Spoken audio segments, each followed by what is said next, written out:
Lecture de la compilation post-mortem des écrits de Ellen G. White intitulée Message choisi, volume 2. Appendice 1. La maladie et ses causes. Chapitre 2. Hommes et femmes, en flattant leur appétit par des aliments riches et très assaisonnés, et particulièrement de la viande accompagnée de lourdes sauces, et en usant de boissons stimulantes, telles que le thé ou le café, se créent des appétits artificiels. L'organisme devient fiévreux, les organes de la digestion sont endommagés, les facultés mentales sont émoussées, tandis que les passions inférieures excitées prennent le dessus, au détriment des plus nobles facultés. L'appétit devient plus artificiel et plus difficile à contrôler. La circulation du sang ne se fait plus d'une manière uniforme, et le sang se charge d'impuretés. Tout l'organisme est dérangé, et les exigences de l'appétit deviennent plus déraisonnables, demandant des choses excitantes et nuisibles, si bien qu'il finit par être entièrement perverti.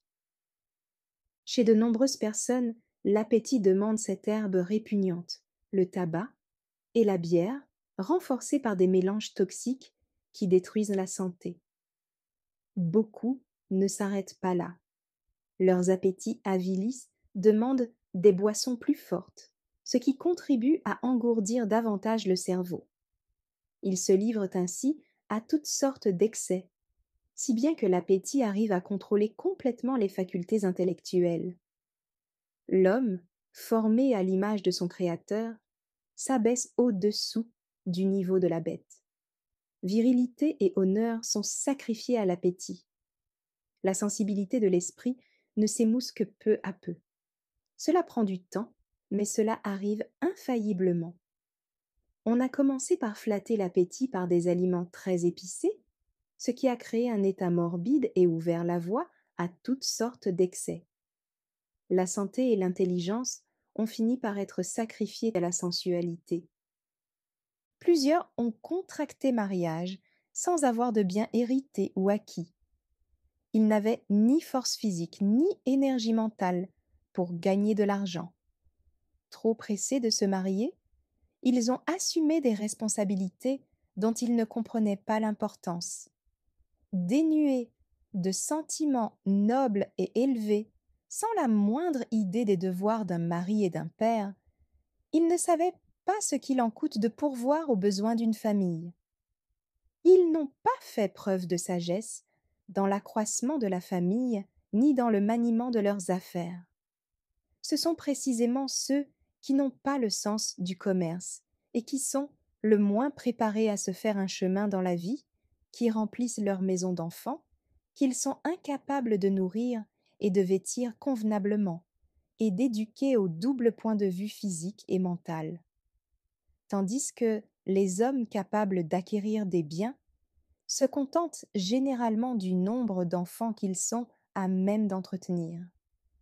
Ceux qui ne sont pas capables de pourvoir à leurs propres besoins ne devraient pas avoir d'enfants. On a vu des cas où la progéniture de ces pauvres calculateurs a été abandonnée au niveau des brutes. Ces enfants ne sont ni nourris ni vêtus convenablement. Ils ne reçoivent pas une éducation physique et intellectuelle. Et le mot de foyer n'a rien de sacré, ni pour eux, ni pour leurs parents.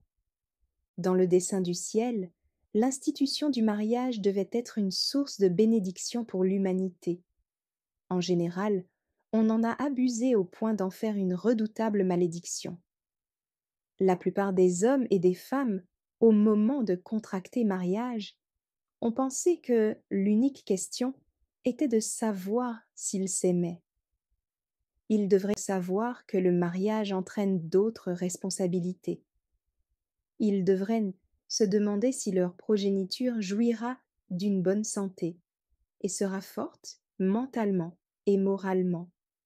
Peu cependant ont été inspirés par des motifs élevés et ont réfléchi au fait que la société a des droits sur eux qu'ils ne sauraient négliger, que leur famille exercerait nécessairement une influence pour le bien ou pour le mal. La société est composée de familles. Ce sont les chefs de famille qui façonnent la société. Si ceux qui décident de se marier étaient seuls à souffrir, le mal ne serait pas très grand, et leurs fautes seraient comparativement légères. Mais ce sont les enfants issus de tels mariages qui sont condamnés à une existence misérable. Bien qu'innocents, ils subissent les conséquences de la conduite inconsidérée des parents. Les hommes et les femmes n'ont pas le droit d'obéir à leurs impulsions, à une passion aveugle dans leurs relations matrimoniales, et de donner au monde des êtres innocents qui, pour diverses raisons, ne trouveront que peu de joie, peu de bonheur dans une vie qui leur sera un fardeau. En général, les enfants héritent des traits de caractère particuliers de leurs parents, et souvent, le milieu où ils vivent n'est pas de nature à corriger leurs défauts. Souvent, ils sont serrés dans la pauvreté et la saleté. Avec un tel entourage et de tels exemples, qu'attendre d'eux quand ils arriveront à maturité? Ne vont-ils pas descendre plus bas que leurs parents dans l'échelle des valeurs morales et se montrer plus déficients qu'eux à tous égards? C'est ainsi que leurs déficiences se sont perpétuées et que la malédiction de la pauvreté, de l'idiotie et de la dégradation a pesé sur leur postérité. Ces gens-là n'auraient pas dû se marier, ou du moins donner au monde d'innocentes créatures destinées à partager leur misère et à transmettre leurs propres déficiences, avec une misère croissante d'une génération à l'autre, cause principale de la dégénérescence de la race. Si les femmes du passé avaient toujours été mues par des considérations élevées, si elles avaient compris que les générations à venir allaient être soit ennoblies, soit avilies par leur conduite, elles auraient pris position et auraient refusé de s'unir à des hommes dominés par des appétits artificiels adonnés aux boissons alcooliques et au tabac, qui agit lentement mais sûrement comme un poison mortel, débilitant le système nerveux, avilissant les nobles facultés de l'esprit. Si les hommes préfèrent épouser leurs vilaines habitudes, les femmes devraient les abandonner à leur plaisir. Les femmes ne devraient pas se sous-estimer au point de s'unir à des hommes ne sachant pas contrôler leurs appétits, et dont tout le bonheur consiste à manger et boire, à satisfaire les passions animales. Les femmes n'ont pas toujours obéi aux données de la raison. Elles ont suivi leurs impulsions. Elles n'ont pas suffisamment compris leurs responsabilités, le devoir de contracter des unions pour la vie, qui évitent de léguer à leur progéniture une moralité inférieure et un désir passionné, de satisfaire de vils appétits au détriment de la santé, voire de la vie. Dieu les tiendra responsables pour une grande part de l'état de santé et du caractère moral transmis aux générations futures. Les hommes et les femmes qui ont corrompu leur propre corps par des habitudes dissolues ont aussi avili leur intelligence et détruit les délicates sensibilités de l'âme. Beaucoup de ces personnes se sont mariées et ont légué à leur progéniture la souillure de leur débilité physique et de leur dépravation. La satisfaction des passions animales et une grossière sensualité ont caractérisé leur postérité, qui est allée, en s'abaissant de génération en génération, la misère humaine augmentant d'une manière effrayante, la race se dévalorisant de plus en plus. Des hommes et des femmes atteints de maladies ne se sont préoccupés que de leur propre bonheur, de la manière la plus égoïste dans leurs relations de mariage. Ils n'ont pas examiné la question avec sérieux, du point de vue de principes nobles et élevés, en prévision de ce qu'ils pouvaient attendre de leur postérité, à savoir un amoindrissement des énergies physiques et mentales, ce qui, loin de faire monter l'humanité à un niveau plus élevé, la ferait descendre encore plus bas. Il est souvent arrivé que des hommes maladifs ont gagné l'affection de femmes apparemment en santé. Ils ont pensé que l'amour réciproque suffisait à justifier leur mariage, sans songer que la femme aurait à souffrir plus ou moins en raison de l'état de santé du mari. Il arrive souvent aussi que la santé du mari s'améliore et qu'en même temps, la femme contracte la maladie. Lui vit aux dépens de la vitalité de la femme et elle constate un affaiblissement de sa propre santé. Ce n'est qu'en abrégeant la vie de sa compagne qu'il prolonge la sienne. Se marier dans ces conditions est un péché. C'est sous-estimer la santé et la vie que Dieu a données pour servir à sa gloire. Le péché ne serait pas si grave si cette affaire ne concernait que les époux. Mais leur progéniture est condamnée à souffrir des maladies qui lui sont transmises. C'est ainsi que la maladie a été transmise de génération en génération. Beaucoup rejettent sur Dieu le poids de cette misère humaine, alors que c'est leur erreur de conduite qui a provoqué ce résultat. Ils ont jeté dans la société une postérité affaiblie et contribué à la détérioration de la race en rendant la maladie héréditaire, accumulant ainsi la souffrance humaine. Une autre cause de la déficience de la génération actuelle en force physique et en valeur morale, ce sont les mariages, où l'homme et la femme sont d'âge très différents. Souvent des hommes avancés en âge choisissent de jeunes femmes comme épouses. Il en est résulté fréquemment une prolongation de la vie du mari, et la femme s'est vue privée de la vitalité qu'elle a communiquée à son mari. Ce n'est le devoir d'aucune femme de sacrifier sa vie et sa santé, même si elle aime assez son vieux mari pour consentir à ce sacrifice. Elle aurait dû refréner son affection.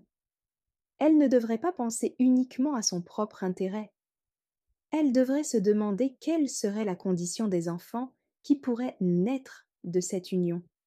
C'est encore pis quand de jeunes hommes épousent des femmes beaucoup plus âgées qu'eux. Dans bien des cas, les enfants issus de telles unions, où il y a un si grand écart d'âge, manquent d'équilibre mental et leurs forces physiques sont déficientes. On a souvent remarqué dans ces familles des traits de caractère différents, très particuliers et souvent pénibles. Souvent, ils meurent prématurément. S'ils parviennent à maturité, ils manquent de force physique et mentale et de valeur morale. Si le père est trop âgé, ses facultés déclinantes l'empêchent d'élever convenablement ses jeunes enfants. Ceux-ci ont des traits de caractère particuliers qui les mèneront à la ruine s'ils ne sont pas corrigés. Ils ne reçoivent pas une bonne éducation. En raison de son âge, le père n'administre qu'une discipline commandée par le caprice. Ses sentiments étant changeants, tantôt il se montre trop indulgent et tantôt sévère à l'excès. Tout va mal dans de telles familles, et l'on y mène une existence toujours plus misérable.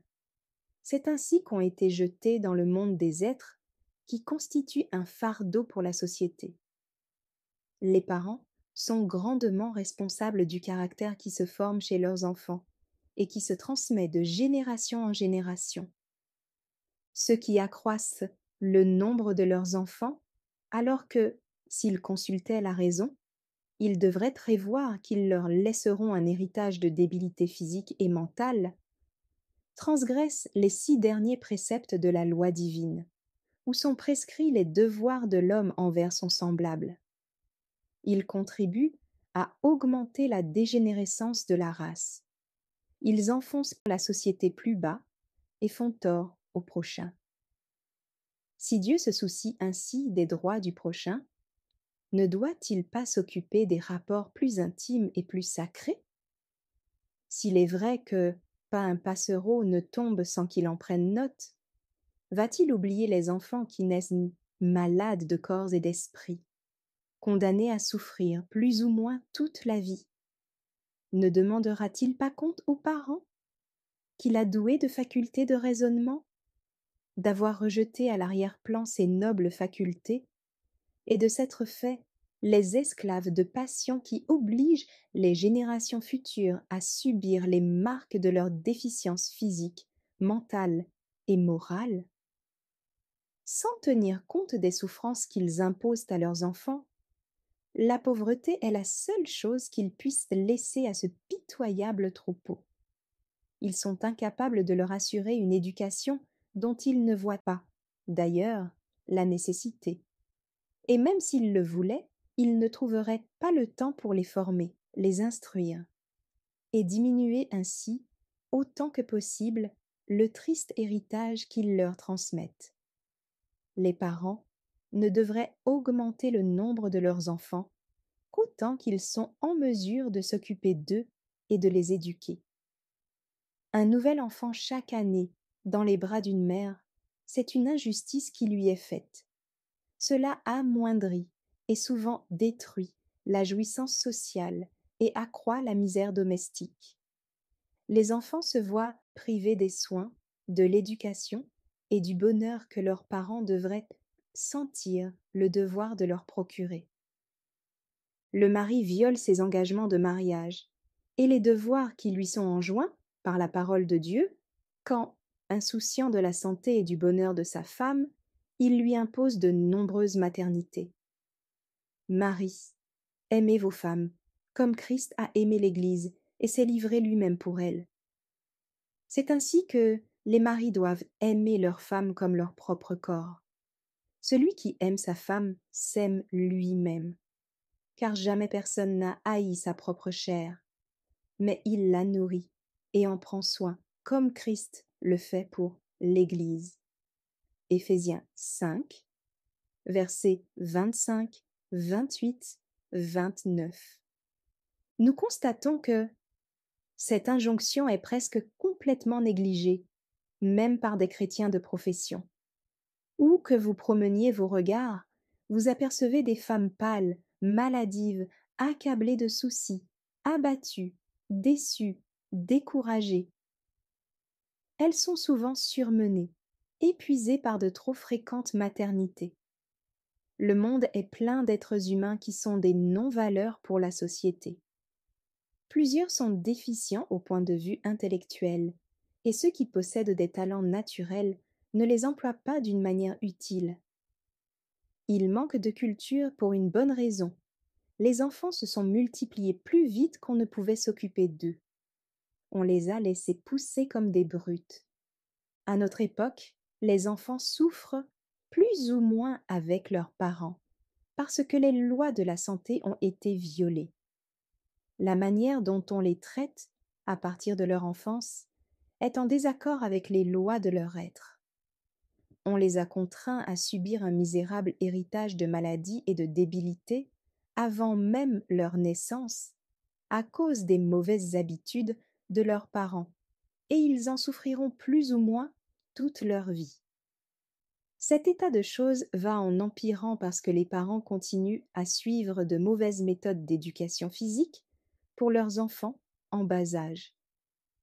Les parents font preuve d'une ignorance, d'une indifférence, d'une insouciance étonnante au sujet de la santé de leurs enfants, ce qui a pour conséquence d'affaiblir le peu de vitalité dont ils jouissent et de les conduire prématurément au tombeau. On entend souvent des parents se lamenter sur la providence divine qui leur a arraché leurs enfants.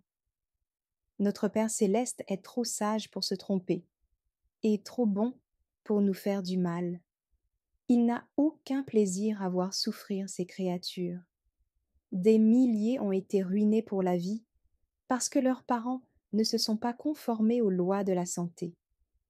Ils ont obéi à leurs impulsions au lieu de suivre les données d'un jugement sain et d'avoir constamment à la pensée le bien-être à venir de leurs enfants. Le premier objet à poursuivre quand on élève des enfants, c'est de leur donner une forte constitution qui prépare une bonne formation mentale et morale. Il y a un rapport étroit entre la santé physique et la santé morale. Une énorme responsabilité repose sur les parents. La façon dont ils se comportent avant la naissance de leurs enfants influe grandement sur la formation de leur caractère à partir de la naissance. Bien des enfants reçoivent moins d'attention de la part de leurs parents que des animaux muets n'en reçoivent d'un bon fermier. Des pères, tout particulièrement, se rendent coupables d'une plus grande négligence à l'égard de leurs femmes et de leurs enfants qu'à l'égard de leur bétail. Un bon fermier prend du temps et se donne de la peine pour soigner ses animaux. Il veille en particulier à ce que ses chevaux de valeur ne soient pas surmenés, suralimentés ou nourris quand ils sont échauffés, par crainte de les perdre. Il donne du temps et des soins à son troupeau pour éviter qu'il ne perde de sa valeur par négligence, à cause du froid ou d'un mauvais traitement. Ces bêtes seront nourries à des intervalles réguliers et on ne les fera pas travailler plus qu'il ne faut. À cet effet, on ne leur donnera qu'une nourriture saine, dans les quantités voulues et au moment opportun. En obéissant ainsi aux données de la raison, les fermiers réussissent à conserver la santé de leurs bêtes.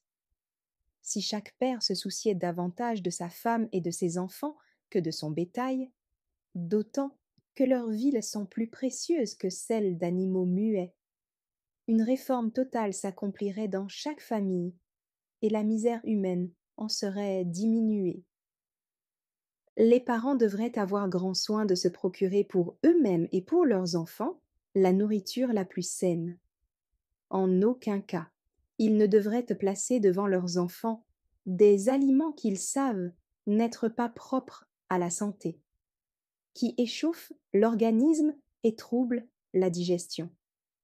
Les parents ne savent pas raisonner de cause à effet quand il s'agit de leurs enfants, comme ils le font pour des animaux muets. Ils ne réfléchissent pas que le fait de se surmener, de manger immédiatement après un exercice violent, quand on est épuisé ou échauffé, nuit à la santé d'un être humain, aussi bien qu'à celle d'un animal muet, et qu'il en résultera une constitution délabrée pour l'homme comme pour la bête. Si des parents ou des enfants mangent trop fréquemment, d'une manière irrégulière, en trop grande quantité, même de la nourriture la plus saine, leur constitution en souffrira. Si, en plus de ceci, la nourriture est de mauvaise qualité, préparée avec de la graisse et des épices indigestes, le mal sera beaucoup plus grand. Les organes digestifs seront soumis à une rude épreuve, et la nature épuisée n'aura pas l'occasion de se reposer et de reprendre des forces. Les organes vitaux se trouveront bientôt affaiblis et détériorés. Si l'on estime que des animaux muets ont besoin de soins et de régularité, cela est encore plus vrai des êtres humains formés à l'image de leur Créateur, sûrement plus précieux que des créatures muettes. En bien des cas, un père se montre moins raisonnable et fait moins de cas de sa femme et de sa progéniture avant la naissance qu'il ne le fait pour son jeune bétail. Souvent on permet à la mère, avant la naissance de l'enfant, de se fatiguer matin et soir, échauffant son sang, pour préparer des plats divers d'aliments malsains, afin de satisfaire les goûts pervertis de la famille et des invités. On devrait préserver ses forces avec le plus grand soin. Des aliments sains auraient demandé la moitié moins de temps, d'argent et de travail pour leur préparation, et auraient été bien plus nutritifs. Il arrive souvent qu'on laisse une mère travailler au-delà de ses forces avant la naissance de son enfant. Il est rare qu'on allège ses fardeaux et ses soins. Cette période, qui devrait être un temps de repos, devient un temps de fatigue, de sombre tristesse. Par un trop gros effort, elle prive sa progéniture de l'aliment auquel la nature a pourvu, et en échauffant son sang, elle lui communique un sang de mauvaise qualité. Ses descendants sont ainsi privés de vitalité, de force physique et mentale, le père devrait s'efforcer de procurer du bonheur à sa femme. Il ne devrait pas se permettre de rentrer chez lui en fronçant le sourcil. S'il a des soucis d'affaires, il ne devrait pas les partager avec elle, à moins qu'il n'ait vraiment besoin de ses conseils. Elle a suffisamment à faire pour elle-même. On devrait donc être assez bon avec elle pour lui épargner tout souci inutile. Trop souvent, le père fait preuve de froideur à l'égard de sa femme. Si tout ne marche pas à sa façon, il blâme la femme et la mère, indifférent à ses soucis et à ses épreuves quotidiennes. Agir ainsi, c'est aller à l'encontre de son propre intérêt et de son bonheur, car la mère se décourage. Espoir et gaieté s'éloignent d'elle. Elle accomplit sa tâche machinalement parce qu'il faut le faire, et sa santé physique et mentale ne tarde pas à s'altérer. Des enfants naissent souffreteux, atteints de maladies diverses, et Dieu tient les parents responsables, pour une bonne part, étant donné que ce sont leurs mauvaises habitudes qui ont rendu ces enfants malades avant même leur naissance, les obligeant à souffrir leur vie durant. Quelques-uns sont si débiles qu'ils ne vivent pas longtemps. La mère veille anxieusement sur la vie de son enfant. Elle est accablée de chagrin quand il lui faut lui fermer les yeux. Souvent elle tient Dieu pour responsable de toute son affliction, alors qu'en réalité ce sont les parents qui sont les meurtriers de leurs propres enfants. Le père devrait se rappeler que son comportement à l'égard de sa femme avant la naissance de l'enfant affecte sensiblement les dispositions de la mère pendant cette période et contribuera pour une large part à la formation du caractère de l'enfant à partir de la naissance. Beaucoup de pères ont été si pressés de s'enrichir qu'ils ont sacrifié toute haute considération à ce but. Quelques-uns ont été criminellement négligents à l'égard de la mère et de l'enfant, si bien que leurs vies ont été sacrifiées à ce violent désir d'accumuler des richesses. Parce qu'ils ne souffrent pas immédiatement des conséquences de leur faute, plusieurs ferment les yeux aux résultats de leur conduite. Souvent la femme est réduite à une sorte d'esclavage. Parfois elle partage avec son mari l'erreur de gaspiller ses forces en vue d'obtenir une vie plus luxueuse. De telles personnes commettent un crime en donnant le jour à des enfants qui seront souvent déficients au point de vue physique, mental et moral, et garderont la triste et égoïste empreinte de leurs parents, si bien qu'ils deviendront une source de malédiction pour le monde. Hommes et femmes ont le devoir de se montrer raisonnables dans la question du travail. Ils ne doivent pas épuiser leurs énergies sans nécessité, sans quoi non seulement ils se créent des ennuis, mais ils occasionnent par leurs erreurs de l'anxiété, de la fatigue et de la souffrance à ceux qu'ils aiment. Qu'est-ce qui oblige à tant de travail? C'est l'intempérance dans le manger et le boire, avec le désir de s'enrichir, qui a provoqué l'intempérance dans le travail. Si l'appétit est tenu sous contrôle, si on prend uniquement des aliments sains, les dépenses seront tellement réduites que l'on ne sera pas obligé de travailler au-delà de ses forces, à l'encontre des lois de la santé. Le désir d'améliorer sa situation n'est pas un péché en soi-même, pourvu que Dieu ne soit pas oublié et que l'on ne transgresse pas les 6 derniers préceptes de la loi de Jéhovah, qui règlent les devoirs de l'homme envers son semblable, et que l'on ne se place pas dans une situation où l'on ne puisse glorifier Dieu en son corps et en son esprit qui lui appartiennent. Si, dans la hâte de s'enrichir, on épuise ses énergies en violant les lois de son être, on se met dans l'impossibilité d'offrir à Dieu un service parfait, et l'on se rend coupable de péché. C'est s'enrichir au prix d'un trop grand sacrifice. Un effort excessif, accompagné de soucis, rend souvent le père nerveux, impatient, exigeant. Il ne sait plus voir le regard fatigué de sa femme, qui avec ses faibles forces a travaillé autant que lui qui est plus fort. Lui-même souffre d'être si pressé par les affaires. Son désir de s'enrichir lui fait perdre dans une grande mesure le sens de ses obligations familiales. Il ne sait pas mesurer convenablement la faculté d'endurance de sa femme. Souvent il agrandit sa ferme, il se voit obligé d'augmenter le nombre de ses employés, ce qui accroît le travail de la maison. La femme se rend compte chaque jour davantage qu'elle dépasse ses forces, mais elle poursuit son effort qu'elle juge nécessaire. Sans cesse elle dépense ses forces à venir, vivant ainsi sur un capital emprunté. Ses forces défaillent au moment où elle en a le plus besoin. Si elle ne perd pas la vie, sa constitution est brisée irrémédiablement. Si le père se donnait la peine de se renseigner au sujet des lois physiques, il se rendrait mieux compte de ses obligations et de ses responsabilités. Il verrait qu'il s'est presque rendu coupable de meurtre sur la personne de ses enfants en imposant de si lourds fardeaux à la mère, l'obligeant à travailler au-delà de ses forces avant leur naissance, et cela afin d'améliorer leur situation financière. Ils élèvent leurs enfants dans la souffrance. Souvent ils les déposent prématurément dans la tombe, sans se rendre compte que c'est leur erreur de conduite qui a amené ce résultat. Il eût beaucoup mieux valu épargner à la mère des travaux épuisants et des soucis.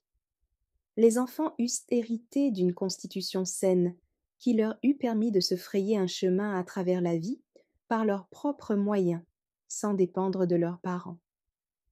Ils obtiendraient de cette manière une expérience plus précieuse que des maisons et des terres acquises aux dépens de la santé de la mère et des enfants.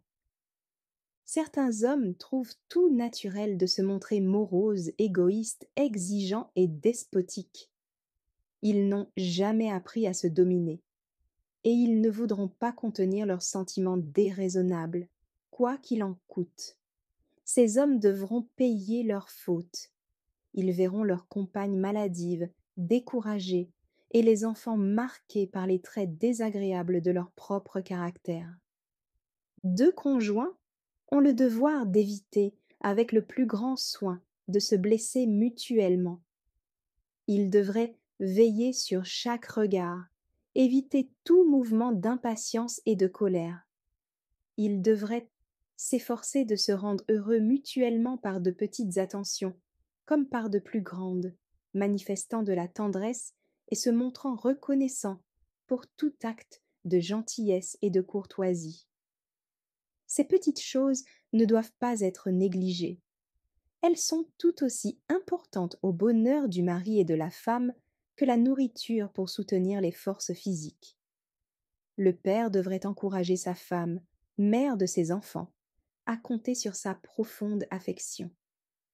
Des paroles aimables, gaies, encourageantes pour celle qui lui a confié le bonheur de sa vie lui seraient plus profitables que la meilleure médecine. De telles paroles de sympathie apporteraient un rayon de lumière au cœur de la femme et mère, et par contre-coup viendraient réjouir le cœur du père. Souvent un mari verra sa femme soucieuse et affaiblie, prématurément vieillie, pour s'être fatiguée à préparer des aliments pour un goût perverti. Il ne songe qu'à satisfaire son appétit, exigeant des aliments et des boissons dont la préparation demande beaucoup de temps et de travail, et qui tendent à rendre nerveuses et irritables les personnes qui les consomment. La femme et mère souffrent constamment de maux de tête, et les enfants souffrent d'avoir mangé des aliments malsains. En plus, la patience et l'affection font défaut entre parents et enfants. Ainsi tous souffrent ensemble pour avoir sacrifié la santé à des appétits déréglés. Dès avant la naissance, la maladie et un appétit malsain sont transmis à l'enfant. Celui-ci portera la marque de l'irritabilité, de la nervosité et de l'abattement de la mère. Si les mères du passé s'étaient informées au sujet des lois de la santé. Elles auraient compris que la force de leur constitution, aussi bien que la qualité de leurs mœurs et leurs facultés mentales, se retrouverait en grande partie dans leur progéniture. Leur ignorance sur un sujet aussi important a quelque chose de criminel.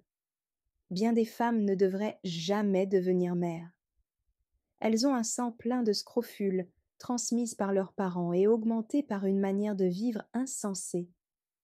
L'intelligence a été avilie, asservie à des appétits inférieurs. Des enfants issus de tels parents sont misérables et peu utiles à la société. Une des causes principales de dégénérescence au cours des générations passées et jusqu'à présent a été le fait que des femmes et mères qui, sans cela, eussent exercé une influence bienfaisante sur la société, en élevant le niveau de la moralité, ont été perdues pour la société en raison de la multiplicité des travaux domestiques, à cause de la façon à la mode, destructrice de la santé, de cuire les aliments, comme aussi à cause de trop fréquentes maternités. On leur a imposé d'inutiles souffrances, leur constitution affaiblie, leur intelligence a été amoindrie parce qu'on a trop demandé à leurs ressources vitales. Leur progéniture en souffre et elle est jetée dans la société mal préparée, mal élevée, comme un poids inutile. Si ces mères n'avaient donné le jour qu'à peu d'enfants, si elles avaient eu soin de ne prendre que des aliments propres à préserver la santé physique et l'énergie mentale, de façon à faire prédominer le moral et l'intellectuel sur ce qui est de nature animale, elles auraient pu préparer leurs enfants pour une vie utile et pour devenir l'ornement de la société. Si, au cours des générations passées, les parents s'étaient montrés décidés à maintenir leur corps au service de l'esprit, s'ils n'avaient pas permis à l'intellectuel de s'asservir aux passions animales, il y aurait aujourd'hui sur la terre une autre classe d'êtres humains. Si la mère, avant la naissance de son enfant, avait toujours conservé la maîtrise d'elle-même, en comprenant qu'elle marquait le caractère des générations futures, l'état actuel de la société ne serait pas aussi lamentable.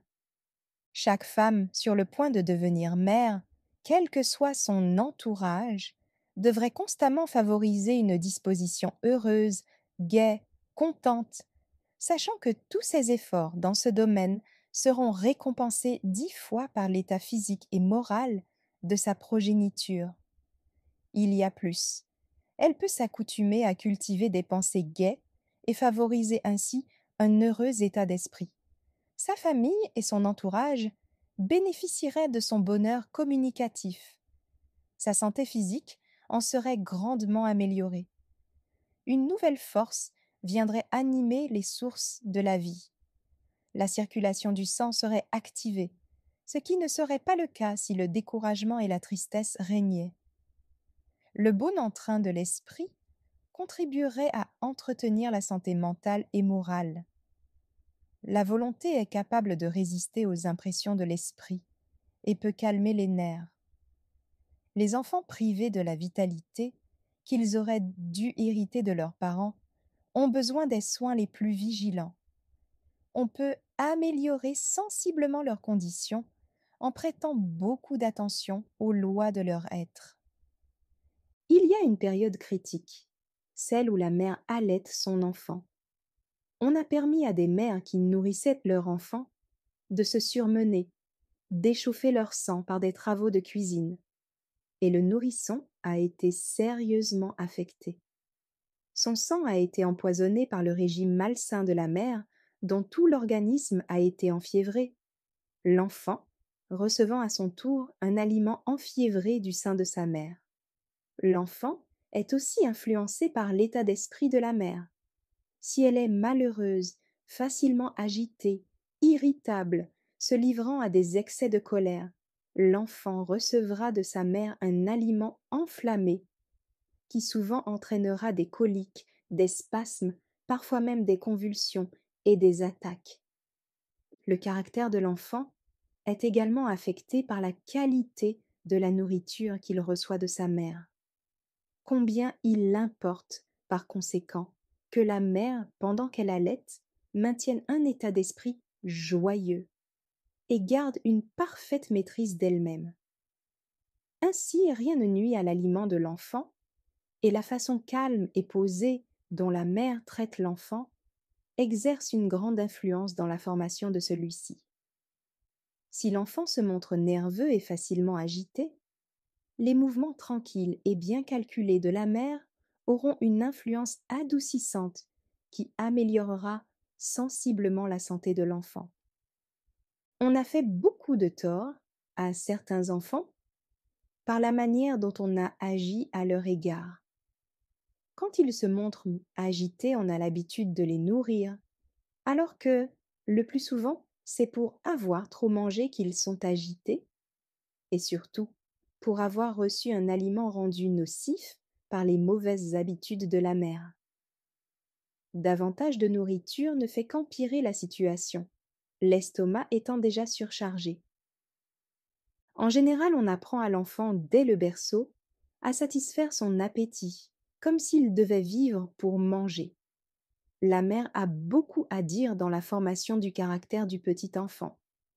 Elle peut lui apprendre à contrôler son appétit ou tout au contraire, à le satisfaire et à devenir glouton. Souvent, la mère fait ses plans pour les activités de la journée. Si l'enfant la dérange, au lieu de prendre le temps nécessaire pour le consoler et le distraire, elle le fait manger pour le tenir tranquille. Ceci le calme un instant, mais ne fait qu'empirer la situation. L'estomac de l'enfant est obligé de recevoir des aliments dont il n'a pas besoin. Tout ce qu'il fallait, c'était seulement un peu de temps et d'attention maternelle. Peut-être que le souci d'arranger la maison avec goût pour recevoir les compliments des invités et de préparer des aliments suivant la mode du jour l'a emporté sur une considération plus haute, celle d'assurer le bonheur et la santé de ses enfants. L'excès dans le manger et dans le travail a pour effet de débiliter les parents, de les rendre nerveux, de les disqualifier pour l'accomplissement de leurs devoirs envers leurs enfants. 3 fois par jour, parents et enfants se réunissent autour d'une table chargée d'aliments variés, préparés au goût du jour. On évalue les mérites de chaque plat. Il se peut que la mère soit enfiévrée et épuisée à la suite de son effort, et qu'elle ne soit pas en état de prendre même un aliment des plus simples avant de s'accorder un peu de repos. Les aliments qu'elle a préparés au prix d'un trop grand effort ne lui conviennent absolument pas, surtout en ce moment où un sang échauffé et un organisme épuisé ne facilitent pas la digestion. Si l'on persiste ainsi à violer les lois de la santé, il faudra en payer le prix plus tard. Il y a bien des raisons pour lesquelles il y a tant de femmes nerveuses se plaignant de dyspepsie et des maux qui s'ensuivent. L'effet a suivi la cause. Une personne intempérante ne peut se montrer patiente. Il faut d'abord réformer ses habitudes, apprendre à vivre d'une manière hygiénique, après quoi, il ne sera pas difficile d'être patient. Bien des personnes ne comprennent pas le rapport qui existe entre l'esprit et le corps. Si l'organisme est troublé en raison d'une nourriture impropre, le cerveau et les nerfs en sont affectés au point que les moindres contrariétés ne peuvent être supportées. De petites difficultés deviennent de vraies montagnes. Des personnes qui se trouvent dans ce cas ne sont pas qualifiées pour élever convenablement leurs enfants. Elles vont d'un extrême à l'autre, tantôt indulgentes à l'excès, tantôt trop sévères, blâmant des actes insignifiants. Souvent la mère éloigne ses enfants, ne pouvant supporter leurs joyeux ébats. Sans un mot de la mère pour approuver ou désapprouver au moment voulu, des disputes peuvent éclater que la mère pourrait aisément faire cesser. Les enfants se lassent, désirent un changement, sortent dans la rue pour se divertir. Ainsi, des enfants innocents et purs entrent en contact avec de mauvais compagnons et apprennent leurs mauvaises manières. Souvent la mère semble se désintéresser de ses enfants, jusqu'au jour où elle découvre le vice avec chagrin. Des semences de mal ont été jetées dans de jeunes esprits, qui annoncent une moisson abondante. Elle s'étonne alors de voir que ses enfants sont si enclins à faire le mal. Les parents devraient commencer à temps à inculquer de bons principes à leurs enfants.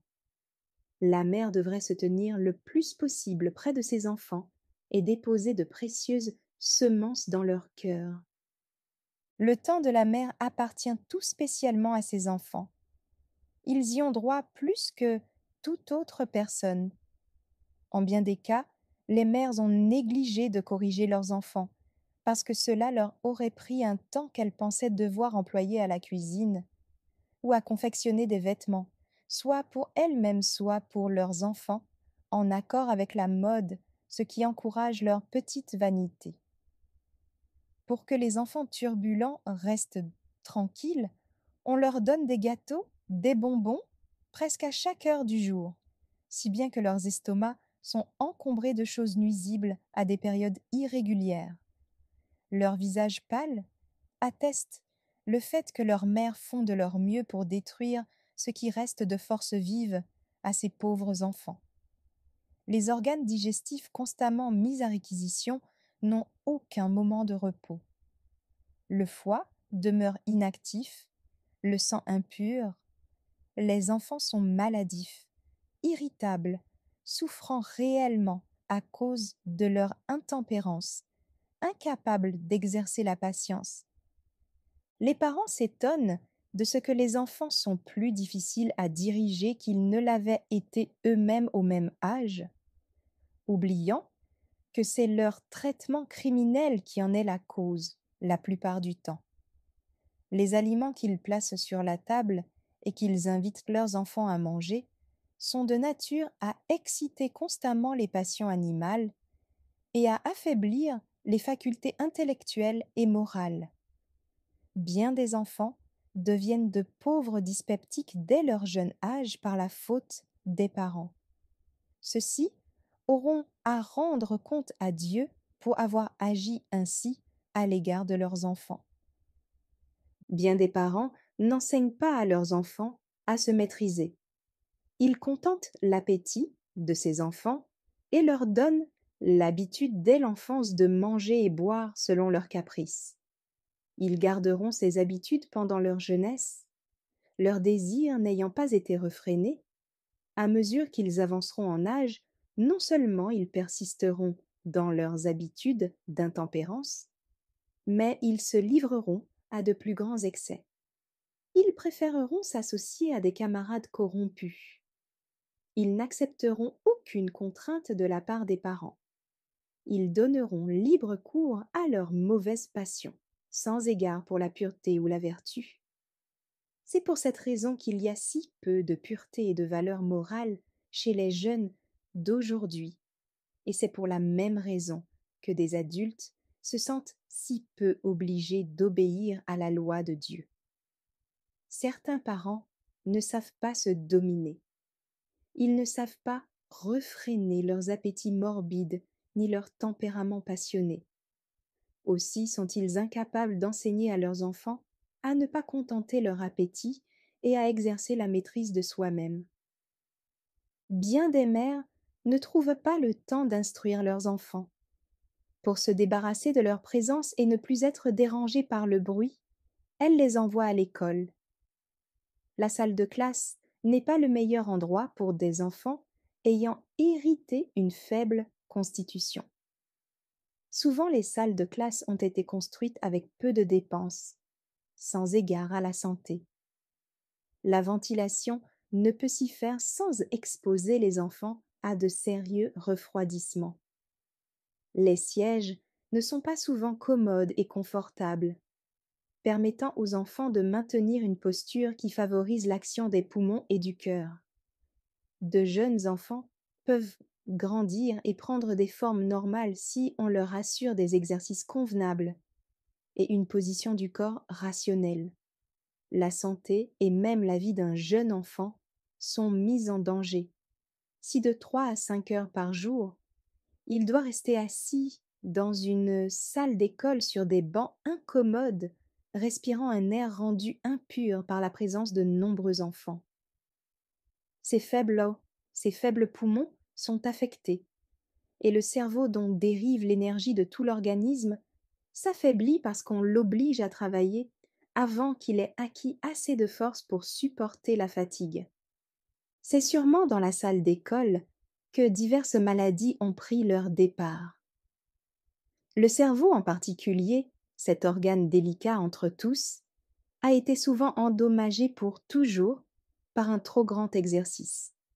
Il en est résulté une inflammation, puis une hydropysie de la tête et de terribles convulsions. C'est ainsi que bien des vies ont été sacrifiées par des mères ambitieuses. Quant aux enfants qui ont une constitution assez forte pour survivre à ce traitement, ils en souffriront néanmoins pour la plupart pendant toute leur vie. La force nerveuse du cerveau se trouve affaiblie à tel point que l'enfant, parvenu à l'âge adulte, est incapable de fournir un gros effort mental. On dirait que les forces de quelques organes délicats du cerveau ont été dépensées. Il ne suffit pas de dire que la santé physique et mentale des enfants a été mise en danger parce que ceux-ci ont été envoyés trop tôt à l'école. Il faut ajouter qu'il y a eu perte aussi au point de vue moral. On leur donne l'occasion de connaître des enfants mal élevés. On les introduit dans la société d'enfants grossiers qui mentent, jurent, dérobent et trompent, et qui sont impatients de communiquer leurs vices à de plus jeunes qu'eux. Laissés à eux-mêmes de jeunes enfants, apprennent plus vite ce qui est mal que ce qui est bien. De mauvaises habitudes plaisent au cœur naturel. Les choses qu'on voit durant l'enfance et l'adolescence restent gravées dans la mémoire. Les mauvaises semences déposées dans un jeune cœur prennent racine et donneront des épines aiguës qui blesseront le cœur des parents. Au cours des 6 ou 7 premières années de la vie d'un enfant, il faut s'occuper de sa formation physique plus que de son intelligence. À partir de ce moment, si la constitution physique est bonne, on doit s'occuper des deux. L'enfance s'étend jusqu'à l'âge de 6 ou 7 ans. Pendant tout ce temps, l'enfant devrait être traité comme un petit agneau, libre de rôder autour de la maison et dans la cour, dans de joyeux ébats, sautant et dansant sans le moindre souci.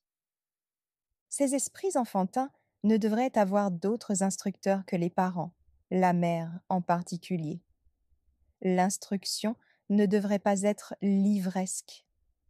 Les enfants sont généralement curieux d'apprendre ce qui concerne la nature.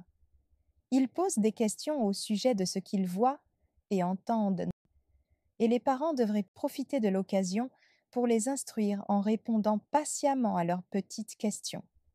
De cette manière, on obtient un avantage sur l'ennemi, en affermissant l'esprit de l'enfant, en déposant de bonnes semences dans le cœur, sans permettre aux mauvaises de prendre racine.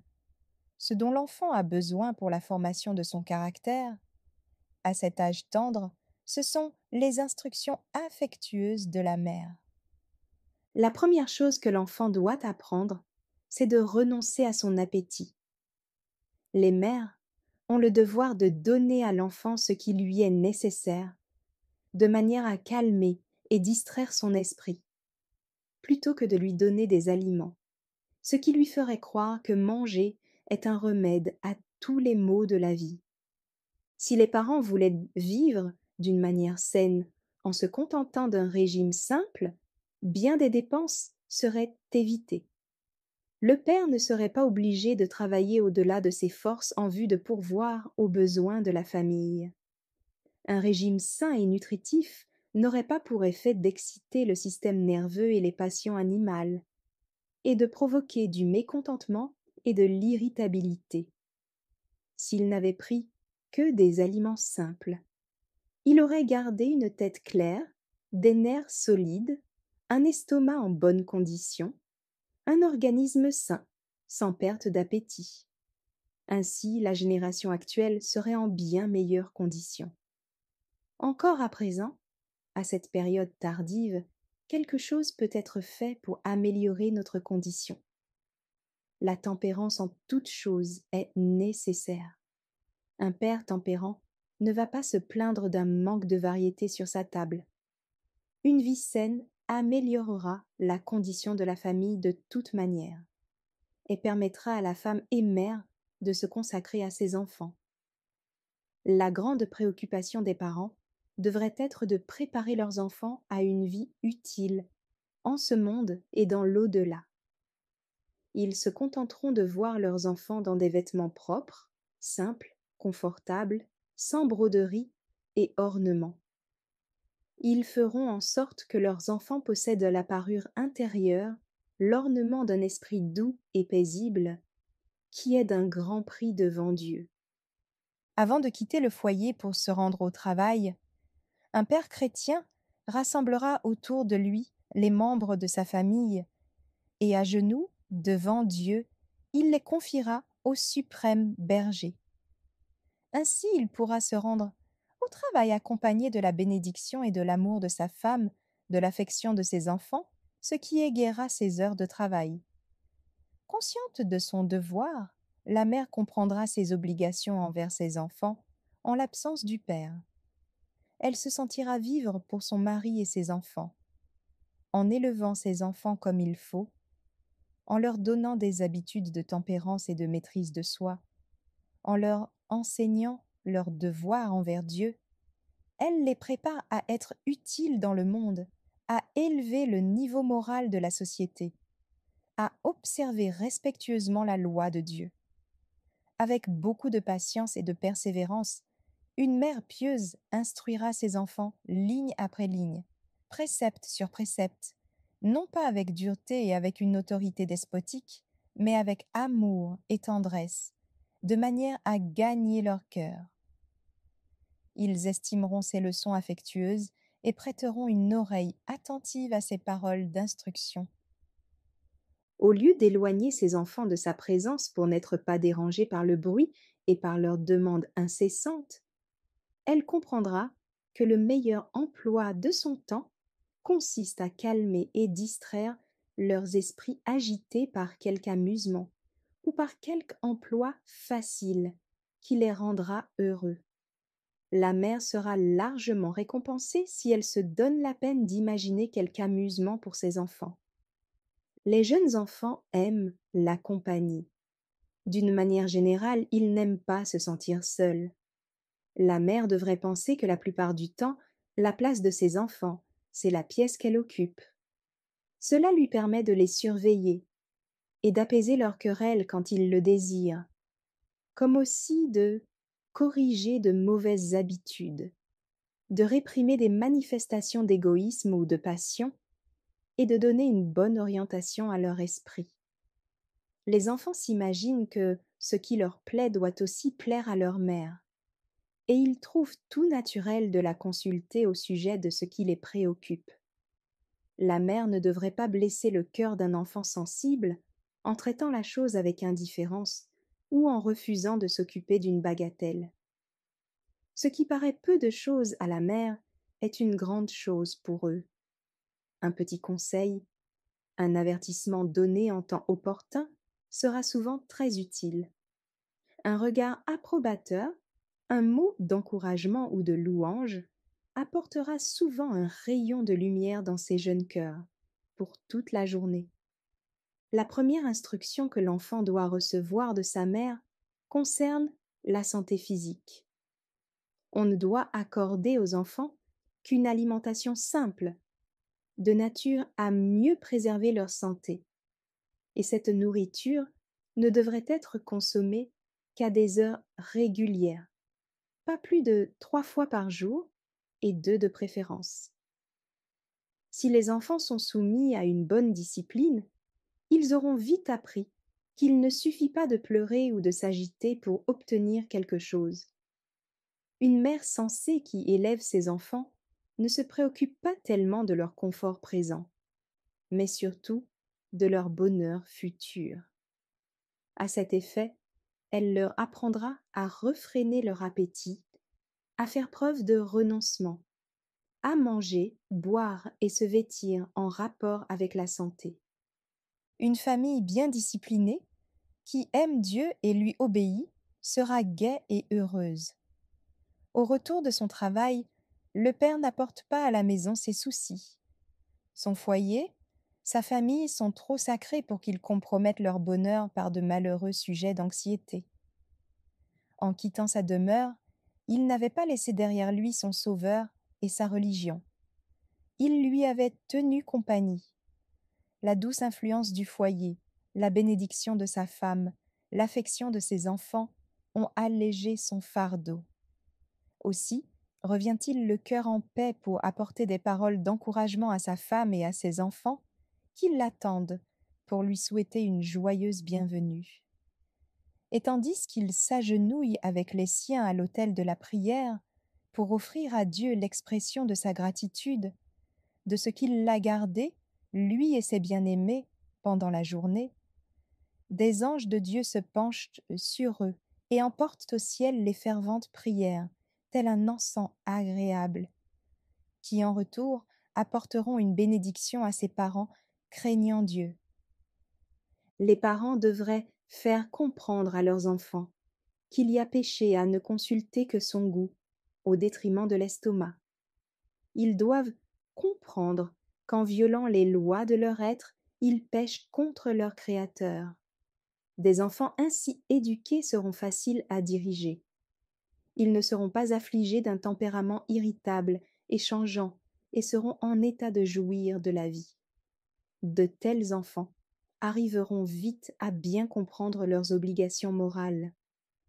Ayant appris à renoncer à leur volonté et à leurs désirs au profit de leurs parents, il leur sera facile de céder à la volonté de Dieu et de consentir à se laisser diriger par l'Esprit du Christ.